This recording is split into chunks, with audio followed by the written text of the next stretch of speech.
bạn, hôm nay tôi xin giới thiệu đến các bạn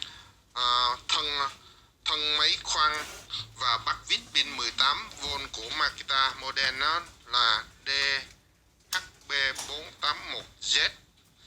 Thì cái phần thân máy này là sử dụng động cơ không chở than các bạn nhé.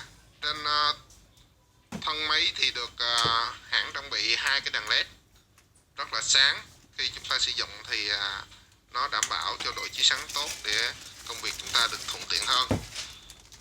Đi kèm theo máy là gồm có thân máy tay cầm và một vài cái phụ kiện như đầu vít 6 ly và cái phần tay dắt của máy.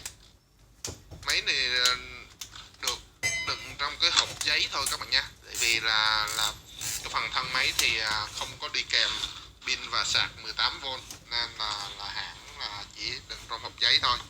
Rồi, tôi xin cảm ơn các bạn rất nhiều. Nếu các bạn yêu thích kênh của chúng tôi, xin các bạn đăng ký bên dưới để ủng hộ chúng tôi các bạn nhé. Xin chào và hẹn gặp lại.